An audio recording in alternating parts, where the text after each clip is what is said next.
ఆంధ్రప్రదేశ్ ఎన్నికల్లో కీలక ఘట్టం మొదలైంది. ఇవాళే పోస్టల్ బ్యాలెట్లు కూడా జరుగుతున్నటువంటి నేపథ్యంలోనే కుప్పం నియోజకవర్గానికి సంబంధించి ఎట్లయినా కూడా వైసీపీ జెండా ఎగురవేయాలని చాలా సిన్సియర్గా ట్రై చేస్తున్నారు వైఎస్ఆర్సీపీ అభ్యర్థి కేఆర్జే భరత్. అసలు ఎలా ఉండబోతుంది ఈ దఫా ఎన్నిక? కేఆర్జే భరత్ మనతో ఉన్నారు. సార్, ఆంధ్రప్రదేశ్ పోలింగ్కి మొదటి దశ పోస్టల్ బ్యాలెట్ ఇవాళ నుంచే ప్రారంభంగా ఉంది. ఎలా ఉంది? మీ నియోజకవర్గంలో ఎంతమంది పోస్టల్ బ్యాలెట్ ఉద్యోగులు ఉన్నారు? వాళ్ళతో ఏ విధమైనటువంటి కన్వర్జేషన్ జరుగుతుంది? మా కాన్స్టిట్యున్సీలో close to 827 postal ballot oats ఉన్నాయి. అందులో వివిధ డిపార్ట్మెంట్స్ నుంచి ఉండేటటువంటి వాళ్ళందరూ ఉన్నారు.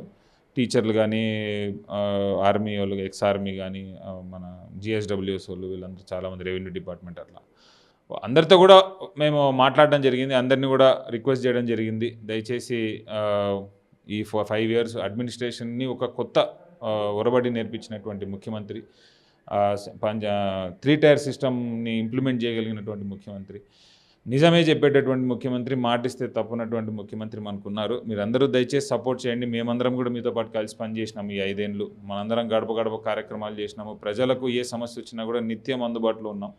సో మీరందరూ కూడా మళ్ళీ మాతో పాటు కలిసి పనిచేయాలా, హెల్ప్ చేయాలా అని చెప్పి అందరిని రిక్వెస్ట్ చేయడం జరిగింది. అందరూ కూడా చాలా సుముఖంగా, చాలా కాన్ఫిడెంట్గా మేము మీతో ఉన్నాము, మీరు భయపడొద్దండి, మేము మీకు సహాయం చేస్తాము అనేటటువంటి మాట మాట్లాడుతూ ఉంటే నిజంగా చాలా సంతోషంగా ఉంది.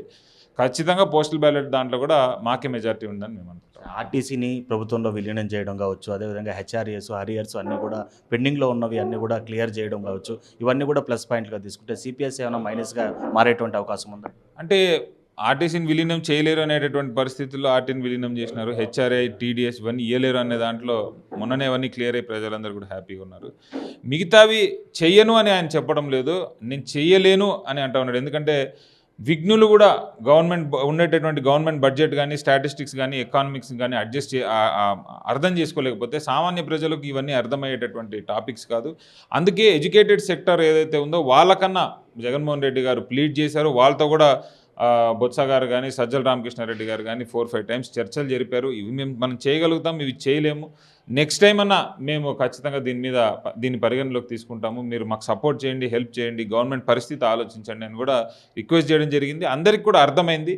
ఎస్పెషలీ టీచర్స్ ఎవరైతే ఉన్నారో వాళ్ళు, మాకు నిజంగా మంచి జరగకపోయినా కూడా మాకు బాధ లేదు, కానీ మా చేతుల మీద ఏదైతే వాళ్ళు పిల్లల భవిష్యత్తును తీర్చిదిద్దడానికి టీచర్ అవుతారు, అలాంటి పిల్లల భవిష్యత్తు ఈరోజు నాడు నేడు అనే కార్యక్రమం ద్వారా కానీ, ఐబీ సిలబస్ ద్వారా కానీ, వాళ్ళు వేసుకునేటటువంటి యూనిఫామ్స్ ద్వారా కానీ, సంపూర్ణ పోషణ ద్వారా కానీ, అట్లాంటి కార్యక్రమాలు చూసి టీచర్స్ అందరూ కూడా మాకు కొన్ని రోజులు లేట్ అయినా పర్వాలేదు కానీ పిల్లల భవిష్యత్తు ఇంత బాగుపడుతూ ఉంది, మేము ఎందుకైతే టీచర్లు అయినామో అది ఈరోజు జరుగుతూ ఉంది, నిజంగా మా చేతుల మీద ఇంత మంచి జరుగుతూ ఉంది, మేము ఖచ్చితంగా జగన్మోహన్ రెడ్డికి సపోర్ట్ చేస్తామని అంటూ ఉన్నారు. కాబట్టి ఖచ్చితంగా అన్ని డిపార్ట్మెంట్స్, ఆల్ ఎంప్లాయీస్ కూడా జగన్మోహన్ రెడ్డి గారితోనే ఉన్నారని నేను నమ్ముతాను. ఇవాళ మేనిఫెస్టో చూస్తే తెలుగుదేశం పార్టీ మేనిఫెస్టోని జగన్మోహన్ రెడ్డి చూయించి మరి ఇలాంటి సంక్షేమాలు తీసుకుని వస్తే నిజంగానే రాష్ట్రము అధోగతి పాలయ్యేటువంటి పరిస్థితి ఉంది అనేసి అంటారు. ఒకవేళ మీ మేనిఫెస్టోలో కూడా గతంలో కంటే కూడా ఆ సంక్షేమ పథకాల కాస్ట్ పెరిగేటువంటి పరిస్థితి ఉంటుంది. ఏ విధంగా ఉండబోతుంది? అంటే మేము ఎన్ని నవరత్నాలు ఎన్ని అయితే ఉన్నాయో అన్ని నవరత్నాలను కూడా పెంచలేదు. పెన్షన్ కూడా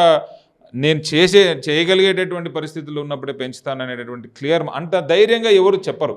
ఇప్పుడు డైరెక్ట్గా పెన్షన్ నేను 3500 చేస్తానని చెప్పడం వేరు, నేను 2028లో పెన్షన్ని పెంచుతానని స్పెసిఫిక్ డేట్ టైం ఇచ్చి చెప్పడం వేరు. ఇక చెప్పకపోయినా కూడా జగన్మోహన్ రెడ్డి గారిని ఎవరు అడిగేటటువంటి క్వశ్చన్ ఉండదు, అవసరం కూడా లేదు. అయినా కూడా ఆయన క్లారిటీగా నేను ఈ పలానా రోజు పెంచుతాను, పలానా టైంలోనే పెంచగలుగుతాము, మన బడ్జెట్ ఉండేది ఇంతే, మనం ముందుకు వెళ్తాము, నన్ను మీరు నమ్మి ఓటేయండి, నేను అబద్ధం చెప్పను అనేటటువంటి రాష్ట్ర ముఖ్యమంత్రి నాకు తెలిసి ఈ ప్రపంచంలోనే ఎవరు ఉండరేమో అని నేను అనుకుంటున్నాను. ఎందుకంటే మేనిఫెస్టోని ఒక బైబిల్గా, ఖురాన్గా, ఒక భగవద్గీతగా భావిస్తానని చెప్పడం వేరు, ఇది నేను నిజంగానే చేస్తూ ఉన్నాడు.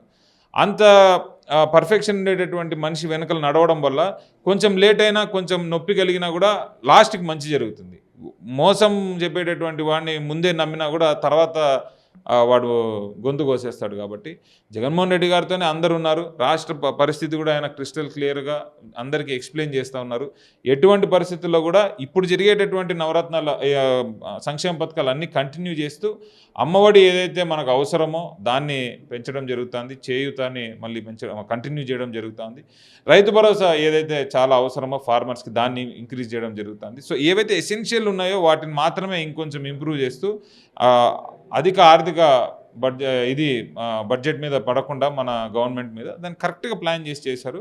ప్రజలు కూడా దాన్ని యాక్సెప్ట్ చేస్తూ ఉన్నారు. ఇక్కడ వచ్చినటువంటి కొన్ని సర్వేల్లో చూస్తే ఒక బీసీ నేతగా మీరు పడినటువంటి కష్టం, ఇక్కడ చేసినటువంటి సమస్యల పరిష్కారాలు, వీటన్నిటి దిశగా కుప్పంలో బీసీల ప్రభావంతో చంద్రబాబు యొక్క ఓట్ బ్యాంక్ కావచ్చు లేదా మెజారిటీ కావచ్చు తగ్గే పరిస్థితి ఉంటుంది, కానీ భరత్కి అయితే మాత్రం ఓటమి చవి చూసేటువంటి పరిస్థితి అని కొన్ని సర్వేలు చెప్తున్నాయి. దీనికి మీ సమాధానం? చంద్రబాబు నాయుడు గెలుస్తానని చెప్తే నేనే కాదు ప్రపంచంలోనే ఎవరు నమ్మరు.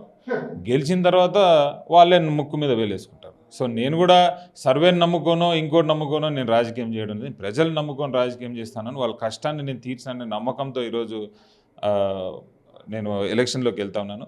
100% ఈసారి మనం ఈ సీట్ గెలుస్తా ఉన్నాం. గెలిచిన తర్వాత ఇవే సర్వేలన్నీ నేను ఎలా గెలిచినాననే దాని మీద డాక్యుమెంటరీలు చేసుకుంటారు. అంతకుమించి ఈ సర్వేలన్నీ నేను పెద్ద నమ్మను, అవసరం కూడా లేదు. Right sir, thank you. అది మొత్తం మీద ఏదైతే పోలింగ్కి ముందు దశ అయినటువంటి పోస్టల్ బ్యాలెట్లోనే కూడా ఉద్యోగులందరికీ కూడా తమ గవర్నమెంట్లో మంచే జరిగింది, ఏదైనా ఒకటో అరా జరగకుండా ఉంటే అది ఆర్థిక లోటు వల్ల జరిగినటువంటి పరిస్థితి కాబట్టి విఘ్నులైనటువంటి ఉద్యోగులు ఆలోచన చేసి తమ ప్రభుత్వానికే ఓటు వేస్తారు. ఏదైతే సర్వేలు కుప్పంలో తాను ఓటమి చవి చూస్తారని చెప్తున్నట్టు మాట తానైతే మాత్రం నమ్మబోను.